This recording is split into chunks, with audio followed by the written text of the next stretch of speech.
ประเทศไทยให้ความรู้กู้ความสุข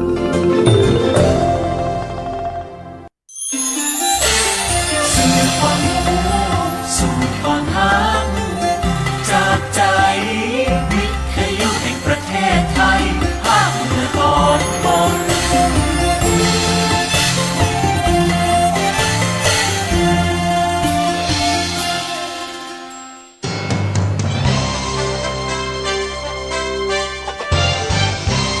อู้ข่าวเจ้าเหนืออู้จะประสาคนเมืองเหนือเวลาดี4 โมงแหลงทางสวท8 91เมกะเฮิรตซ์สวทน่าน 94.75 เมกะเฮิรตซ์สวทเจียงไฮ้ 95.75 เมกะเฮิรตซ์และสวทพะเยา 95.25 เมกะเฮิรตซ์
สวัสดีเจ้าแทบจะฟ้อนไปตัวแล้วนะเจ้าถ้าใครดู Facebook Live Fanpage ตัวเนาะออนทรอยทีเดียวสำหรับไปเตอะไปแอลจังหวัดเชียงรายต้องบอกว่ามาเตอะไปแอลจังหวัดเชียงรายนะเจ้าคุณผู้ชมคุณผู้ฟังอยู่กับดีเจหนูต่อยและทีมงานสวทเชียงรายเจ้ากับรายการอู้ข่าวเจ้าเหนืออู้ข่าวประสาคนเมืองเหนือนะเจ้าซึ่งเฮาปากันทุกวันจันทร์ถึงวันศุกร์เจ้ากับกลุ่มวิทยุทินฟ้าล้านนาของเราบอกว่าจะเป็นสวทพะเยาสวทเจียงไฮ้สวทแป้และกับเจ้าสวทน่านนะเจ้า4 โมงแรงเวลาดีๆเฮาจะมาอู้ข่าวประสาคนเมืองเหนือกันซึ่งตะกี้บอกไปแล้วว่ามาเตอร์ไมเอลเจียงไฮ้เนาะเดี๋ยวช่วงท้ายยังคงที่จะจวนทุกท่านมาชมความงามของดอกไม้นานาพันธุ์ที่เจียงไฮ้เช่นเคยแม่นละเจ้าช่วงนี้แหละต้องมาช่วงนี้นะเจ้าแต่ทั้งนี้ทั้งนั้นเริ่มต้นรายการเราก็ต้องมาอัปเดตเรื่องของสภาพอากาศกันหน่อยนะเจ้าเนื่องจากว่าเป็นช่วงของหน้าฟ้าหน้าฝนน้ำปลาไหลหลากก็ต้องระวังน้ำท่วมฉับพลันก็คงต้องติดตามกันอย่างต่อเนื่องซึ่งในส่วนของกรมอุตุนิยมวิทยาเปิ้ลมีการแจ้งเตือนอยู่ตลอดแล้วก็มีการแจ้งเรื่องของอุณหภูมิอยู่ทุกวันอยู่แล้วนะเจ้าแต่ว่าถ้าช่วงไหนที่พิเศษหน่อยคือพายุจะเข้าเนอร์อย่างนี้กระตาเปิ้ลก็จะมีการแจ้งเป็นฉบับไปเลยนะเจ้าโดยวันนี้นะคือภาคเหนือนะเจ้าจะมีฝนฟ้าคะนอง 40% ของพื้นที่นะฝนตกหนักบางแห่งซึ่งในนั้นก็คือแม่ฮ่องสอนเจียงใหม่เจียงไฮ้น่านตากพิษณุโลกแล้วก็เพชรบูรณ์แสดงว่าพะเยากับแป้นี่วันนี้มีฝนก่อนหน้านะเจ้าเจียงไฮ้กับน่านอยู่ในพื้นที่บริเวณพื้นที่เสี่ยงฝนตกหนักนะเจ้าแล้วก็ในส่วนของเจียงไฮ้เองก็อาจจะมีแบบจะโปรยก็บ่ได้โปรยก็ยังบ่ถึงขนาดนั้นเป็นสักนิดเป็นแบบว่าตกมาพอได้แบบเหมือนพรมน้ำยังเป็นในช่วงของพรมน้ำอยู่แต่เดี๋ยวเลิกเรียนเลิกงานนี่บอกฮู้จะได้นะเจ้าเพราะว่ามืดซึมลืมมาตั้งแต่เจ้าแล้วเป็นวันค่ำเลยทีเดียวสำหรับที่เจียงไฮ้นะแล้วก็ในส่วนของกรมอุตุนิยมวิทยาเปิ้ลมีการประกาศเรื่องของพายุพระพิรุณนะเจ้าอันนี้เนี่ยเป็นฉบับที่7ซึ่งเปิ้ลประกาศเมื่อจะบอกว่าตะคืนหรือไม่เจ้าดีตี 1นะเจ้าตี 1ของเนี่ยพุทธิพันธ์มาเปิ้ลบอกว่าพายุโซนร้อนพระพิรุณบริเวณอ่าวตังเกียประเทศจีนนะเจ้ามีความเร็วลมสูงสุดใกล้ศูนย์กลางประมาณ102 กิโลเมตรต่อชั่วโมงพายุนี้กำลังเคลื่อนตัวทางทิศตะวันตกเฉียงเหนือด้วยความเร็วประมาณ15 กิโลเมตรต่อชั่วโมงคาดว่าจะเคลื่อนขึ้นฝั่งบริเวณเมืองไฮฟองประเทศเวียดนามตอนบนปุ๊บช่วงเช้าของวันที่23กับวันนี้แหละพายุนี้บ่ส่งผลกระทบโดยตรงต่อลักษณะอากาศของประเทศไทยนะเจ้าแต่ว่าเพื่อขอให้ผู้ที่เดินทางในบริเวณนี้ตรวจสอบสภาพอากาศก่อนการเดินทางท่านสามารถตรวจสอบสภาพอากาศได้นะเจ้าบอกว่าจะเป็นทาง Facebook Live Fanpage Facebook ของสื่อต่างๆของกรมประชาสัมพันธ์เนาะหรือจะเป็น Facebook ของกรมอุตุนิยมวิทยารวมไปถึงจะเป็นการโทรไปก็ได้นะเจ้า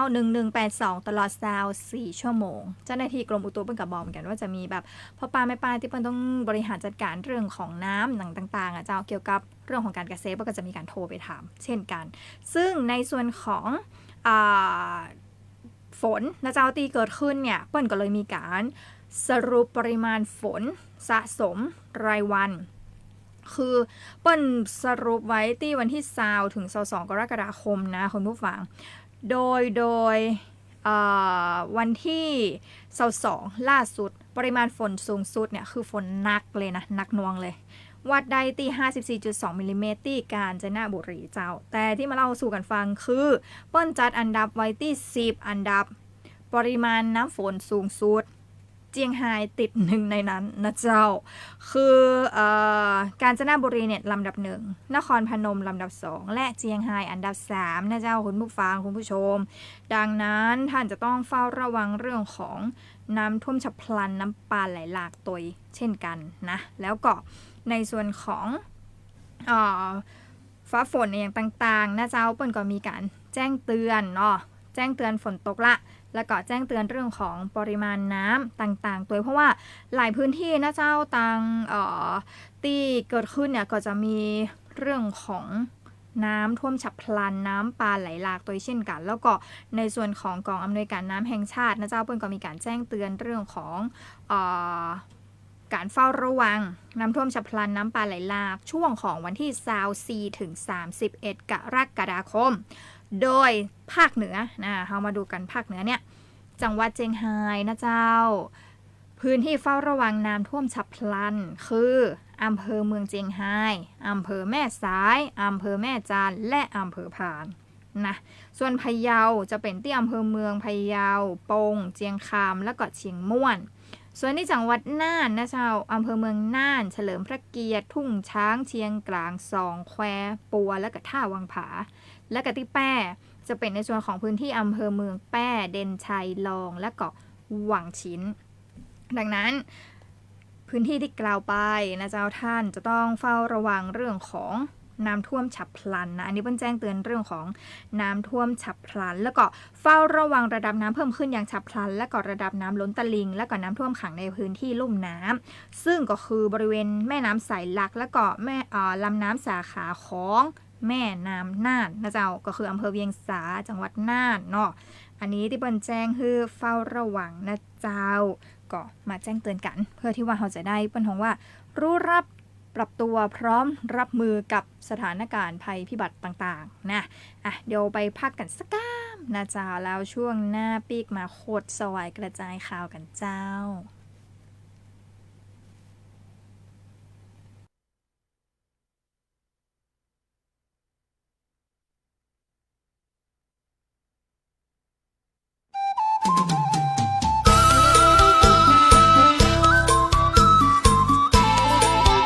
อู้ข่าวเจ้าเหนือช่วงโคตรสวายกระจายข่าว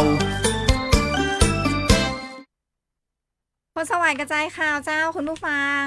มีทักทายมาว่าวันนี้ดีเจหนูต่อยเจ้าคนเจ้าตะกี้ลืมแนะนำตัว วันนี้อยู่ค่ะดีเจหนูต่อยคนเดียวนะเจ้าพอดีดีเจน้องดิวติดภารกิจนั่นเองนะก็เลย1ชั่วโมงนี้อยู่กับดีเจหนูต่อยนะเจ้าไปกลับมาโซอู้ข่าวเจ้าเหนือกันต่อคุณผู้ฟังคุณผู้ชมเจ้าโคตรสวายกระจายข่าววันนี้นะก็นี่วันนี้เราก็จะเห็นกันนะเจ้าเรื่องของเสื้อสีเหลืองปีนี้นะเจ้าเป็นปีมหามงคลเจ้าแล้วก็เดือนนี้ยิ่งเดือนนี้ตัวเดือนกรกฎาคมนะเจ้าก็เป็นเดือนมหามงคลยิ่งเช่นกันนะเจ้าก็จะเป็นในเรื่องของ72 พรรษานะเจ้าของพระบาทสมเด็จพระเจ้าอยู่หัวรัชกาลที่10ของเฮาซึ่งในส่วนของรัฐบาลก็มีโครงการสำคัญต่างๆมากมายนะเจ้าที่เป็นโครงการที่จะคือเป็นการจ้างโครงการเฉลิมพระเกียรติแต่ว่าโครงการ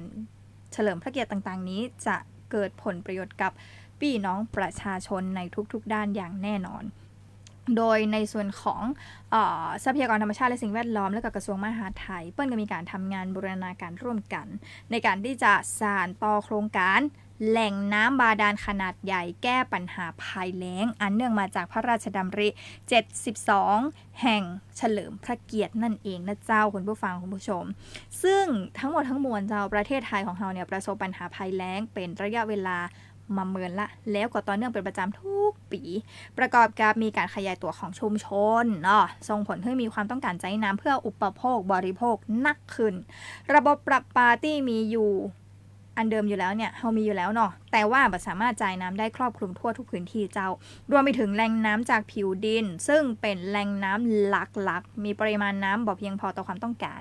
ก็เลยทำให้ประชาชนประสบปัญหาขาดแคลนน้ำสำหรับอุปโภคบริโภคและทำการเกษตรนั่นเองพระบาทสมเด็จพระเจ้าอยู่หัวเจ้าพระองค์ทรงมีพระราชปณิธานอันแน่วแน่ที่จะสืบสานรักษาและต่อยอดโครงการอันเนื่องมาจากพระราชดำริและแนวพระราชดำริต่างๆของพระบาทสมเด็จพระบรมชนกาธิเบศรมหาภูมิพลอดุลยเดชมหาราชบรมนาถบพิตรทั้งหมดทั้งมวลเพื่อบำบัดทุกข์บำรุงสุขให้กับราษฎรของเฮาเนี่ยแหละเพื่อมีคุณภาพชีวิตและก่อความเป็นอยู่ที่ดีขึ้นพระองค์ก็จึงทรงพระกรุณาโปรดเกล้านะเจ้ารับโครงการจัดหาน้ำบาดาลขนาดใหญ่เพื่อแก้ปัญหาภัยแล้งระยะแรกเนี่ย15โครงการครอบคลุม11จังหวัดไว้เป็นโครงการอันเนื่องมาจากพระราชดำริทั้งหมดทั้งมวลเพื่อบรรเทาความเดือดร้อนของราษฎรที่ประสบปัญหาภัยแล้งในพื้นที่ต่างๆทั่วประเทศเจ้าพระบาทสมเด็จพระเจ้าอยู่หัวทรงพระกรุณาโปรดเกล้ารับโครงการจัดหาน้ำบาดาลขนาดใหญ่แก้ปัญหาภัยแล้งเพิ่มเติมระยะที่2แห่งจำนวน18โครงการครอบคลุม10จังหวัดแล้วก็ระยะที่3จำนวน14โครงการซึ่งก็ครอบคลุม14จังหวัด บัดเดี๋ยวนี้ในปัจจุบันนะเจ้าพระบาทสมเด็จพระเจ้าอยู่หัวทรงพระกรุณาโปรดเกล้ารับไว้เป็นโครงการอันเนื่องมาจากพระราชดำริเรียบร้อยไปแล้วรวมจำนวนทั้งสิ้น47โครงการกระทรวงทรัพยากรธรรมชาติและสิ่งแวดล้อมและกระทรวงมหาดไทยในส่วนขององค์กรปกครองส่วนท้องถิ่นก็ได้มีการดำเนินการจัดทำโครงการแหล่งน้ำบาดาลขนาดใหญ่เพื่อแก้ไขปัญหาภัยแล้งอันเนื่องมาจากพระราชดำริ72แห่งนะเจ้าเฉลิมพระเกียรติพระบาทสมเด็จพระเจ้าอยู่หัวเนื่องในโอกาสพระราชพิธีมหามงคลเฉลิมพระชนมพรรษา6รอบ28กรกฎาคม2567เพื่อร่วมกันแสดงความจงรักภักดีสำนึกในพระมหากรุณาธิคุณโดยทั้ง2กระทรวงนี้จะดำเนินการต่อยอดโครงการทั้งหมดจนครบ72โครงการเพื่อแก้ไขปัญหาการขาดแคลนน้ำและช่วยเหลือพี่น้องประชาชนเพื่อมีน้ำต้นทุนในการทำระบบประปาหมู่บ้านตลอดจนแก้ปัญหาการขาดแคลนน้ำอุปโภคบริโภคแล้วก็การเกษตรอย่างต่อเนื่องนะเจ้าและก็เพื่อพี่น้องประชาชนเนี่ยมีน้ำเพียงพอต่อการอุปโภคบริโภคได้ตลอดทั้งปีอันนี้เป็นเรื่องที่พี่น้องประชาชนจะได้รับคุณภาพชีวิตที่ดีขึ้นเนาะรัฐบาลพร้อมเดินหน้าขยายขอบเขตการดำเนินโครงการเพิ่มเติมจำนวน25โครงการเจ้าเพื่อให้ครอบคลุมพื้นที่ทั่วประเทศโดยจะพิจารณาพื้นที่ที่ประสบปัญหาภัยแล้งและก็ขาดแคลนน้ำบ่มีศักยภาพในการเจาะน้ำบ่อบาดาลจำเป็นต้องทำการเจาะบ่อน้ำบาดาลพร้อมกับก่อสร้างระบบประปาขนาดใหญ่ในพื้นที่ที่มีความเหมาะสม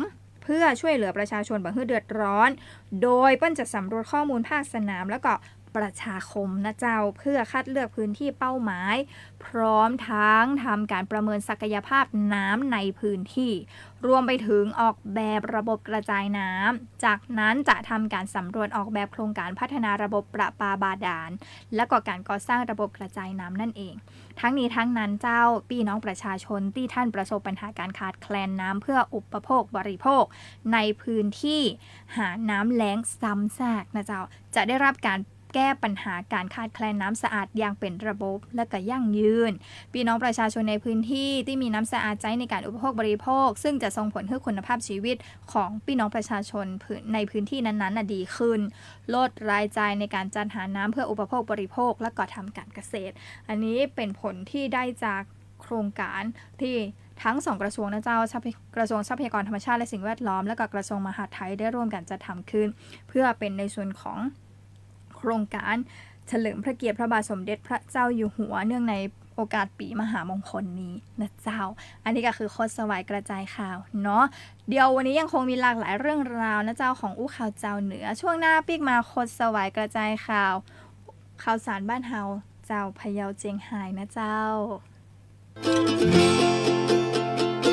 หลากหลายข้อมูลข่าวสารจากรัฐจัดเต็มทุกข่าวเด่นในพื้นที่เมืองเหนือเวลาดี 4 โมงเย็นในรายการอู้ข่าวเจ้าเหนือทางวิทยุถิ่นฟ้าล้านนาสวทเชียงราย FM 95.75 เมกะเฮิรตซ์สวทพะเยา FM 95.25 เมกะเฮิรตซ์สวทแพร่ FM 91 เมกะเฮิรตซ์และสวทน่าน FM 94.75 เมกะเฮิรตซ์ทุกวันจันทร์วันอังคารวันพฤหัสบดีและวันศุกร์พร้อมรับชมทาง Facebook Page สวทแพร่ สวทน่านกรมประชาสัมพันธ์สวทเชียงรายและสถานีวิทยุกระจายเสียงแห่งประเทศไทยจังหวัดพะเยาอู้ข่าวเจ้าเหนืออู้จาประสาคนเมืองเหนือสดพร้อมกันออนแอร์และออนไลน์ทางสวทเชียงรายพะเยาแพร่น่านอู้ข่าวเจ้าเหนือช่วงข่าวสารบ้านเฮาพะเยาเจียงไฮ้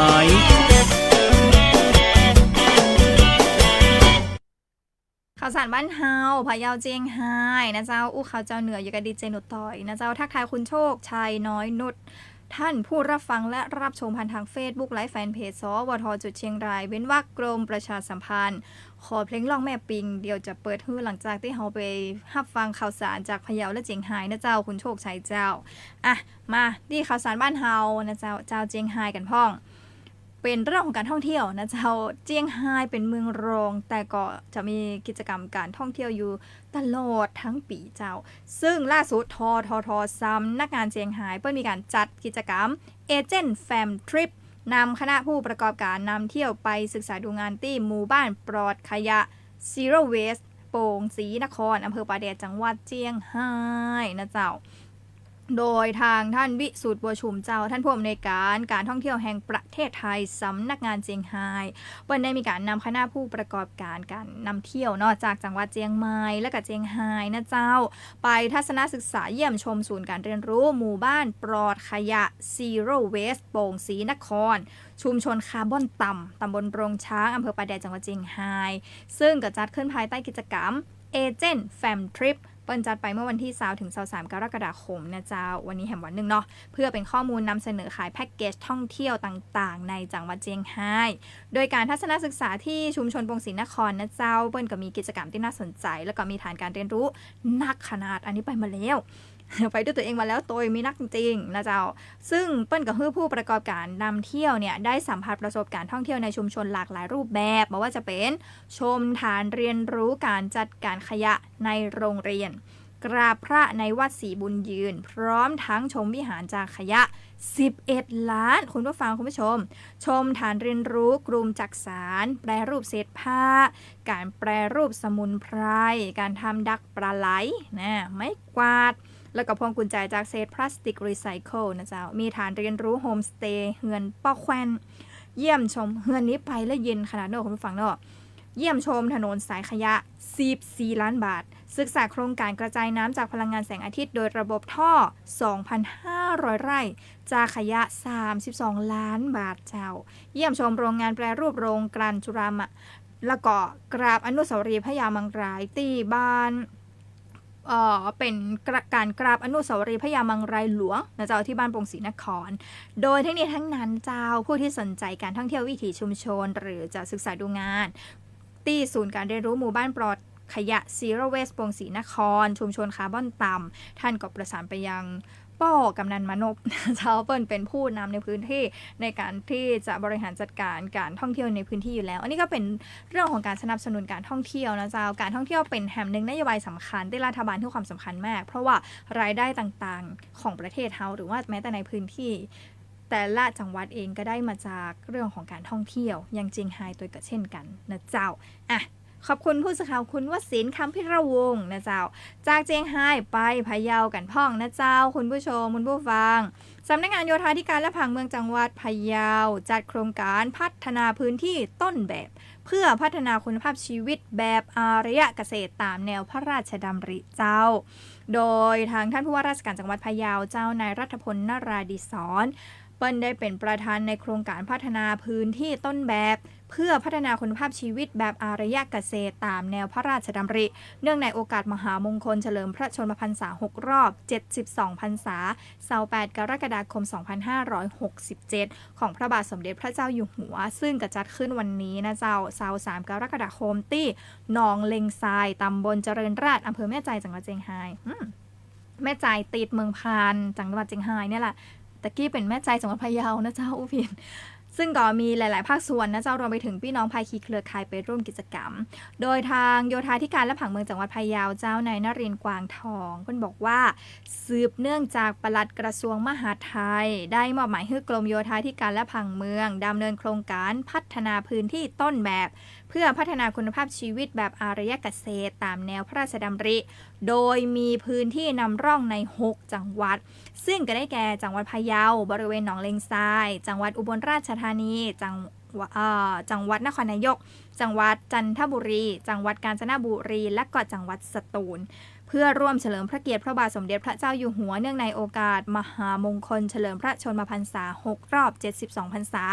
โดยน้อมนำหลักปรัชญาเศรษฐกิจพอเพียงทฤษฎีใหม่ประยุกต์และอารยเกษตรของพระบาทสมเด็จพระบรมชนกาธิเบศรมหาภูมิพลอดุลยเดชมหาราชบรมนาถบพิตรรัชกาลที่ 9 และพระบาทสมเด็จพระเจ้าอยู่หัวนะเจ้าจังหวัดพะเยาจึงได้กำหนดพื้นที่โครงการพัฒนาพื้นที่ต้นแบบเพื่อคุณภาพชีวิตแบบอารยเกษตรของจังหวัดพะเยาขึ้นซึ่งก็เป็นที่บริเวณพื้นที่สาธารณประโยชน์บริเวณหนองเลงทรายตำบลเจริญราษฎร์อำเภอแม่ใจ จังหวัดพะเยาเป็นพื้นที่ต้นแบบนะเจ้าเพื่อพัฒนาคุณภาพชีวิตแบบอารยเกษตรตามแนวพระราชดำริในด้านการบริหารจัดการน้ำเพื่อแก้ไขปัญหาน้ำท่วมน้ำแล้งและก็พัฒนาคุณภาพชีวิตให้กับพี่น้องประชาชนรวมไปถึงเป็นพื้นที่การเรียนรู้ในการน้อมนำหลักปรัชญาเศรษฐกิจพอเพียงและทฤษฎีใหม่ประยุกต์แบบอารยเกษตรมาดำเนินการความคืบหน้าโครงการดำเนินการมาถึง 95% แล้วเจ้าสำหรับการจัดกิจกรรมในครั้งนี้ก็จะมีการแสดงนิทรรศการกิจกรรมปล่อยปลาปลูกหญ้าแฝกแล้วก็ปลูกผักสวนครัวนั่นเองเจ้าน้องเลงซายอยู่ใกล้ๆนี่เนาะถ้ามีโอกาสก็ไปแอลได้นะเจ้าขอบคุณผู้สื่อข่าวคุณประมวลอุปเกตจากสวทพะเยาเดี๋ยวไปพักกันสักก้ามหนึ่งไปฟังเพลงที่คุณโชคชัยขอมาเนาะแล้วเดี๋ยวเฮาปิกมาติดตามข่าวสารบ้านเฮาเจ้าแป้น่านกันพ่องนะเจ้า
ข้อมูลข่าวสารจากรัฐจัดเต็มข่าวเด่นในพื้นที่เมืองเหนือเวลาดี4 โมงแลงในรายการอู้ข่าวเจ้าเหนือตามวิทยุแห่งประเทศไทยภาคเหนือตอนบนทินฟ้าล้านนาตะวันออกฟังได้ตี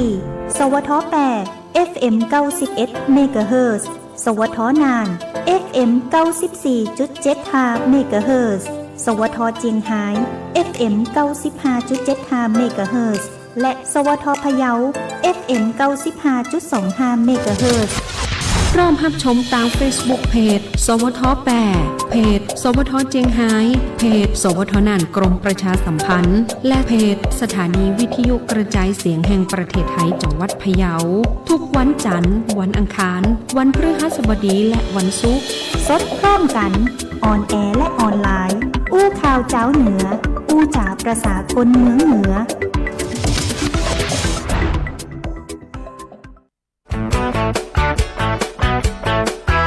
อู้ข่าวเจ้าเหนือช่วงข่าวสารบ้านเฮาเจ้าแป่นานข่าวสารบ้านเฮาเจ้าแป้นานนะเจ้าคุณผู้ฟังคุณผู้ชมอยู่กับดีเจหนุต่อยและทีมงานสวทเจียงไฮ้กับรายการอู้ข่าวเจ้าเหนือเจ้าช่วงนี้มาติดตามข้อมูลข่าวสารจากต่าง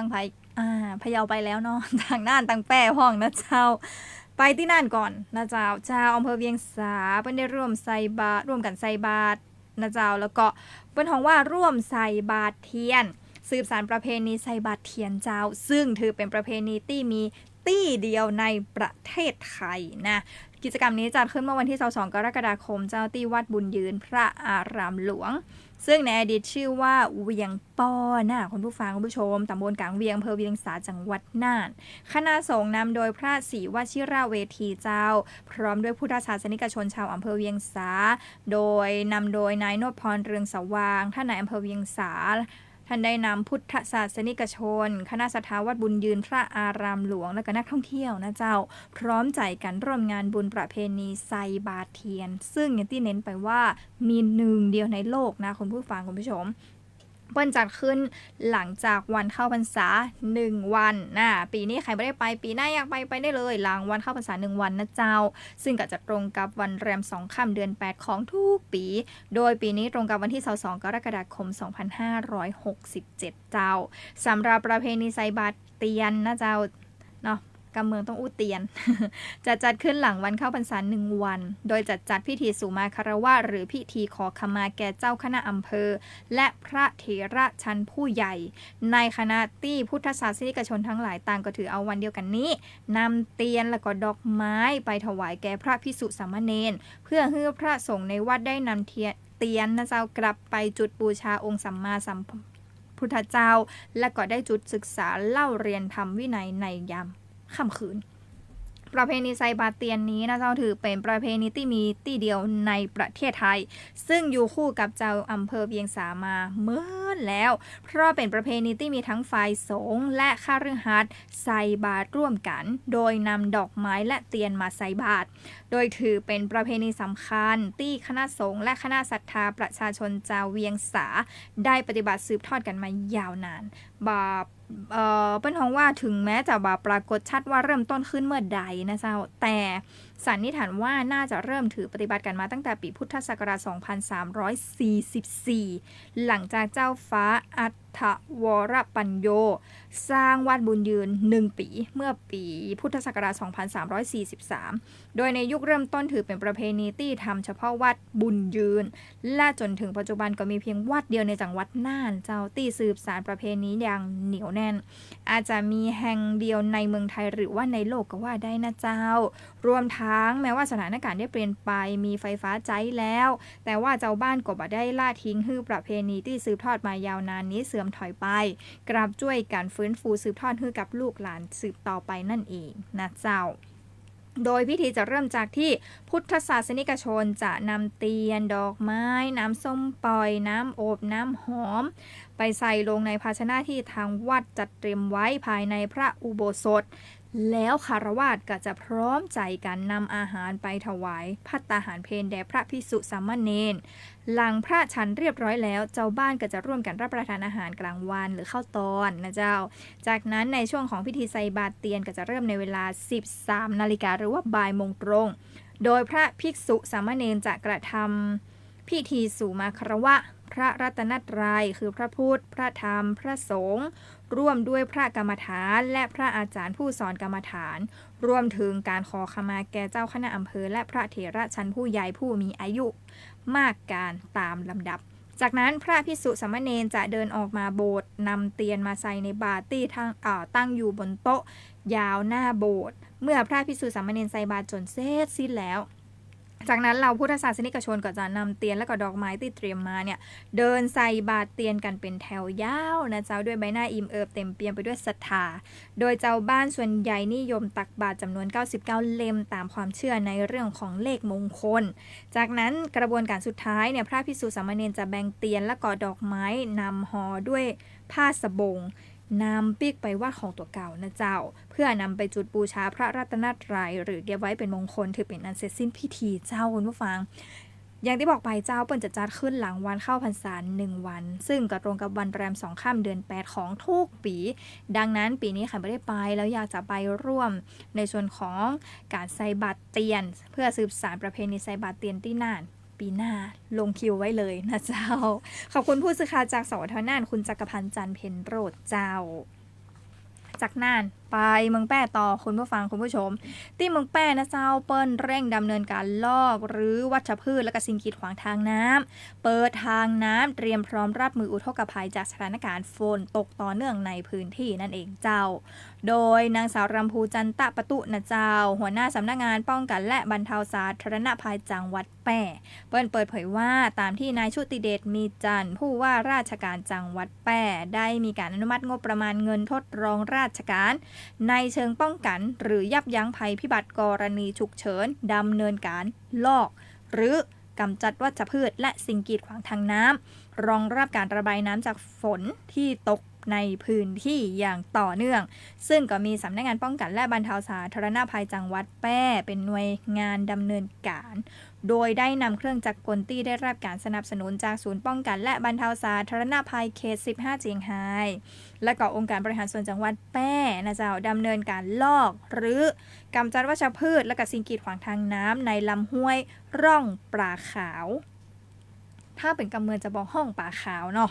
พื้นที่หมู่ที่9ตำบลบ้านทีนอำเภอเมืองแป้นะเจ้าทำให้การระบายน้ำมีประสิทธิภาพและพร้อมรับมือสถานการณ์อุทกภัยได้ดีขึ้นขณะเดียวกันนายโชคชัยพนมขวัญ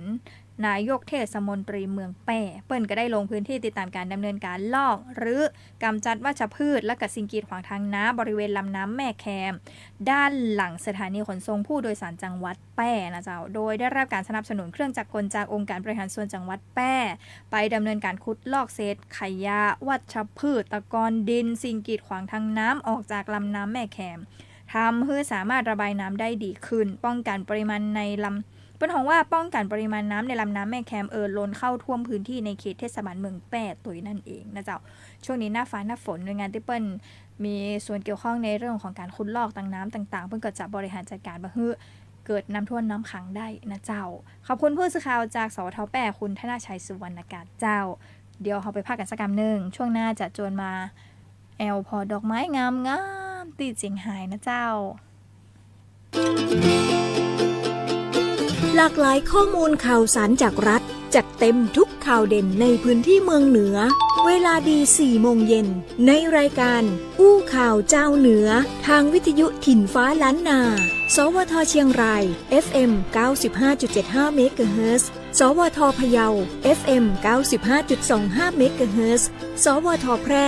FM 91 เมกะเฮิรตซ์และสวทน่าน FM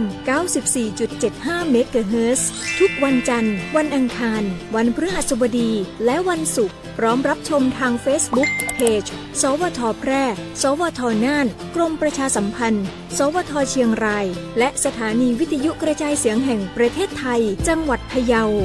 อู้ข่าวเจ้าเหนืออู้จาประสาคนเมืองเหนือสดพร้อมกันออนแอร์และออนไลน์ทางสวทเชียงรายพะเยาแพร่น่าน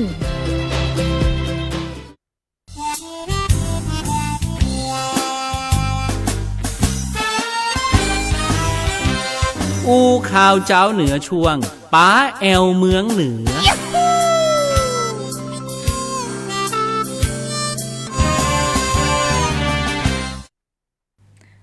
ค่ะเจ้าเหนือเจ้าช่วงปลายแอลเมืองเหนือนะเจ้าวันนี้เจียงไฮ้เป็น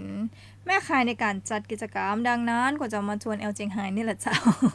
เห็นภาพแล้วต้องอยากมาแน่ๆเลยต้องขอบพระคุณภาพประกอบรายการจากเพจ Facebook ของเทศบาลนครเจียงไฮ้ตุยนะเจ้าเนื่องจากว่างานนี้นะเจ้าเปิ่นจัดโดยเทศบาลนครเจียงไฮ้ร่วมกันกับหน่วยงานในสังกัดของกระทรวงการท่องเที่ยวและกีฬานะเจ้าจัดงานดอกไม้ในสายฝนเจ้าคุณผู้ฟังคุณผู้ชมเป็นช่วงของการเป็นท้องว่า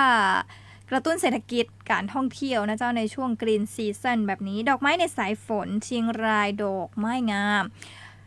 เดิมทีเขาต้องรอมาพอดอกไม้งามๆเนาะที่เจียงไฮ้เนี่ยช่วงปลายปีนะเจ้าปีนี้ปะต้องเจ้าท่านมาได้เลยในช่วงหน้าฝนแบบนี้สายฝนโปรยปลายดอกไม้ร่าเริงนั่นเองสถานที่จัดงานคือพัทยาน้อยนะเจ้าคุณผู้ฟังคุณผู้ชมบางท่านก็บอกหาดนครเจียงไฮ้มีตั้งใดนะก็มีหลายๆท่านเหมือนกันนะเจ้าเจียงไฮ้น่าถามเข้ามากันเลยบอกว่าอันก็พัทยาน้อยไปได้เลยนะเจ้าเพราะว่าเจียงไฮ้จะคุ้นชินกับหรือว่าจะต้องเป็นวัย40อัพขึ้นไปถึงจะรู้จักพัทยาน้อยเจ้านั่นนะไปได้นะเจ้าเปิ้นจัดมาตั้งแต่วันที่19กรกฎาคมจัดไปจนถึงวันที่28กรกฎาคมนี้ซึ่งในงานนะนี่ในภาพเลยทิวลิปงามๆใช่เจ้าท่านสามารถไปถ่ายรูปกับดอกทิวลิปงามๆได้ในช่วงหน้าฝนแบบนี้รวมไปถึงไปอุดหนุนผลิตภัณฑ์ชุมชนของพี่น้องชาติพันธุ์หรือสินค้าผลิตภัณฑ์ชุมชนนะเจ้าของพี่น้องเจ้าเจียงไฮ้นะคุณแม่ขายผ้าซินนะเจ้างาม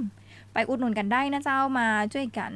กระตุ้นเศรษฐกิจนะเจ้าในบ้านเฮาเพราะว่าถ้าอย่างปีนี้จัดแล้วประสบความสำเร็จมันก็จะมีการจัดงานในทุกๆปีต่อไปเพราะเนื่องจากว่าการสนับสนุนเรื่องของการท่องเที่ยวนะเจ้าเป็นนโยบายหลักของรัฐบาลเช่นกันที่อย่างวันก่อนนะเจ้าท่านเสริมศักดิ์พงษ์พาณิชย์รัฐมนตรีว่าการกระทรวงการท่องเที่ยวและกีฬาท่านเดินทางมาเป็นประธานในพิธีเปิดงานด้วยตัวเองท่านก็บอกไว้ว่าในส่วนของนายกรัฐมนตรีนายเศรษฐาทวีสินซึ่งท่านเป็นผู้นำในเรื่องของทางนโยบายของรัฐบาลเรื่องของสนับสนุนส่งเสริมการท่องเที่ยวเพื่อสร้างเศรษฐกิจฐานรากในพื้นที่ต่างๆอยู่แล้วดังนั้นงานนี้ก็อยากที่จะเป็นแห่งหนึ่งงานที่จะช่วยกระตุ้นเศรษฐกิจนะเจ้าในบ้านเฮาจากการท่องเที่ยวนะเจ้าได้เป็นอย่างดีอีกหนึ่งงานแล้วก็เปิ้นถึงบอกว่าเป็นดอกไม้ในสายฝนนะคุณผู้ฟังช่วงนี้ก็จะมีพายุฤดูฝนบ้างนะเจ้าแต่ฝนยั้งเฮาไม่ได้เปิ้นต้องบอกว่าฟ้าหลังฝนงดงามเสมอเนาะนะมีการแสดงในทุกๆค่ำคืนก่อนหน้านี้ก็มีการประกวดร้องเพลงแดนเซอร์นะเจ้าขององค์กรปกครองส่วนท้องถิ่นในจังหวัดเจียงไฮ้และที่สำคัญเจ้าวันที่26-28กรกฎาคมนี้เปิ้ลก็จะมีงานแห่งหนึ่งงานจัดขึ้นด้วยกันก็คือวัฒนธรรมสัมพันธ์ลุ่มน้ำโขงนะเจ้าพบการแสดงศิลปวัฒนธรรมของกลุ่มประเทศลุ่มน้ำโขงจาก4ประเทศและการแสดงพลุสุดตระการตาพร้อมกับมีมินิคอนเสิร์ตจากศิลปินชื่อดังนะคุณผู้ฟังคุณผู้ชม26-28กรกฎาคมนี้ที่สวนสาธารณะหาดนครเชียงรายหรือถ้าท่านใดยังว่าอยู่ตังใดเดเจนต่อยพัทยาน้อยเจ้าไปตั้งท่านนะคุณผู้ฟังคุณผู้ชมจะอยู่หิมน้ำโกกงามแต่และต่างหลังเป็นภูเขาบ้านเฮากับห้องว่าเป็นดอยเนาะนะในภาพนั้นยังงามเลยคุณผู้ฟังก็พกร่มนะเจ้าพกเสื้อกันฝนถ้าท่านใดที่สะดวกเกือกอกนะรองเท้าบูทนะภาษากลางนะเจ้าแต่ภาษาเมืองของเขาก็บอกว่าเป็นรองเท้าโอ้เนี่ยนะท่านใส่ไปได้เลยนะเป็นแฮมเทรนนะเจ้าการท่องเที่ยวกำลังคิดอยู่เหมือนกันว่าถ้าเราใส่แต่งตัวแบบนี้ไปจะเป็นการสร้างคอนเทนต์แฮมอย่างหนึ่งเลยนะคุณผู้ฟังคุณผู้ชมบรรยากาศได้แต่เลยงามขนาดรวมไปถึงในนั้นจะมีเรื่องของการจัดแสดงต้นเทียนช่วงนี้เป็นช่วงเข้าพรรษานะคุณผู้ฟังคุณผู้ชมท่านไปเดินแอลตรงท่านได้แล้วเป็นพื้นที่โล่งๆเจ้าเป็นส่วนสาธารณะแห่งหนึ่งส่วนที่คนจะให้เปิ้นไปออกกำลังกายอยู่แล้วนะเจ้าเป็นแห่งหนึ่งลานกิจกรรมตัวจะได้ก็อยากจะเชิญชวนพี่น้องตังแป้น่านพะเยามาแอลงานเปิ้นถึงวันที่28กรกฎาคมพุ่นก่อนนะเจ้ามาแอลได้เนอะ ดอกไม้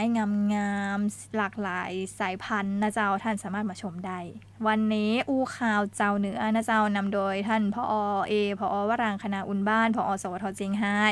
ดีเจนุต้อยนะเจ้าพรผลินคุณมากดำเนินรายการแล้วก็พี่ทีมงานช่างทุกท่านต้องขอบพระคุณสำหรับการติดตามรับฟังและรับชมและก็บ่ได้ลืมมาเจียงไฮ้นะเจ้าส่งต่อพรุ่งนี้ให้กับสวท.8วันนี้ลาไปแล้วสวัสดีเจ้า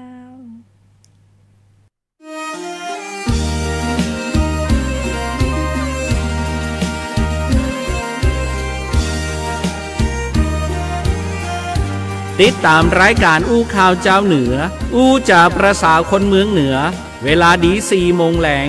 ทางสวท8 91 เมกะเฮิรตซ์สวทน่าน 94.75 เมกะเฮิรตซ์สวทเจียงไฮ้ 95.75 เมกะเฮิรตซ์และสวทพะเยา 95.25 เมกะเฮิรตซ์และชมผ่านทาง Facebook Page สวท8 สวทน่านกรมประชาสัมพันธ์สวทเจียงไฮ้และสถานีวิทยุกระจายเสียงแห่งประเทศไทยจังหวัดพะเยาบุญยิ่งแล้วได้แอวเมืองเหนือเมืองที่งามเหลือเมื่อไปในอู่กำมือ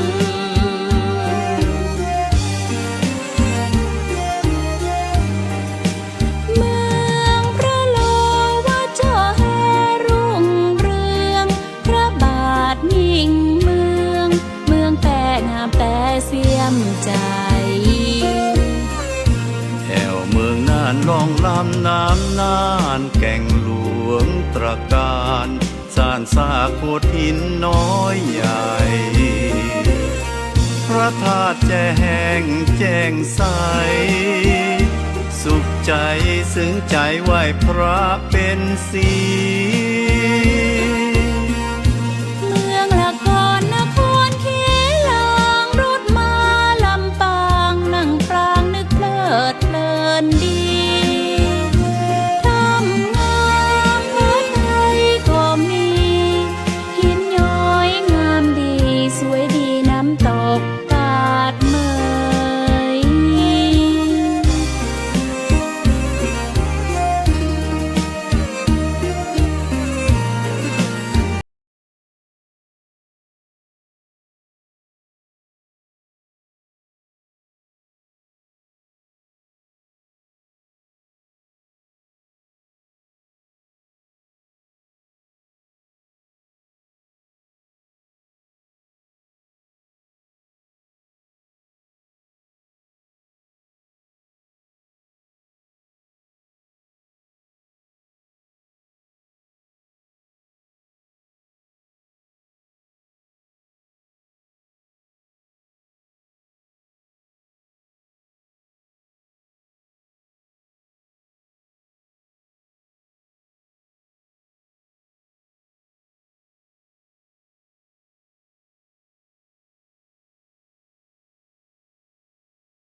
เมืองหมอกครึ้ม